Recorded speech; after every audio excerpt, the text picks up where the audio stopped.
Hi விவோஸ், இன்னைக்கு வந்து நம்ம என்ன பார்க்க போகிறோம்னா நம்ம கணித சிலோட ப்ரமோ பார்த்து தாங்க இந்த வீடியோ கிளிப்பை பார்க்க போகிறோம். அங்கே பார்க்கலாம். கணித சில இன்றைக்கி எபிசோடில் பார்த்தீங்கன்னா வந்து விஜயும் காவேரியும் ரெஸ்டாரண்ட்டுக்கு போகிறாங்க. அங்கே வந்து தாத்தா வந்து காவேரி கிட்ட சொன்ன விஷயத்தை வந்து காவேரி வந்து விஜய் கிட்ட சொல்கிறாங்க. விஜய் வந்து ஃபஸ்ட்டு வந்து வீட்டுக்கு போக ஒத்துக்கல. ஆனால் வந்து கண்டிஷன் மட்டும் போடுறாருங்க காவேரிக்கு. நம்ம வீட்டுக்கு போனால் அங்கே என்ன நடந்தாலும் நீ வந்து என்கிட்ட சொல்லணும். நீ எந்த விதமான விஷயத்தை பற்றியும் வந்து சகிச்சுக்கணும்னு அவசியமே கிடையாது. எனக்கும் அவங்களுக்கும் கஷ்டப்படக்கூடாது, நீயும் கஷ்டப்படக்கூடாது. இதுதான் ரெண்டுமே நடக்கும்னு தெரிஞ்சால் மட்டும்தான் என்னால் வந்து உன்னை வந்து சந்தோஷமாக அங்கே கூட்டிகிட்டு போக முடியும் அப்படிங்கிறாரு விஜய். உடனே காவேரி சொல்கிறாங்க விஜய்கிட்ட, அப்பாடா எங்கே வந்து ஒத்துக்காமல் போயிருவீங்களோன்னு நான் வந்து பயந்துட்டேன். இங்கே பாருங்கள், நீங்கள் நினைக்கிற மாதிரி தப்பாக எதுவுமே நடக்காது. நீங்கள் எங்கள் வீட்டு ஆளுங்களையும் உங்கள் வீடாக எப்படி பார்க்குறீங்களோ இல்லை அதே மாதிரி தான் நானும் வந்து உங்களுக்கு திருப்பி வந்து செய்யணும்னு நினைக்கிறேன்.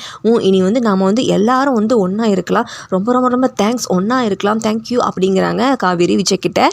பார்த்தீங்கன்னா வந்து விஜய் வந்து காவேரி கிட்ட சொல்கிறாரு, ஆர்வம் நீ என்ன நான் ஒத்துக்கிட்ட மாதிரி வந்து பேசிகிட்டு இருக்கேன், நான் இன்னும் வந்து ஓகேவே சொல்லலை, பார்க்கலாம் நான் யோசிச்சு சொல்கிறேன் அப்படிங்கிறாரு விஜய். உடனே காவேரி சொல்கிறாங்க, அதெல்லாம் இல்லைங்க, நாம் போகிறோம் அப்படின்னு சொல்கிறாங்க.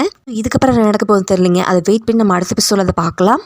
இது போல் மேலும் வீடியோக்களை பார்க்க மறக்காமல் லைக் பண்ணுங்கள், சப்ஸ்கிரைப் பண்ணுங்கள். நன்றி, வணக்கம்.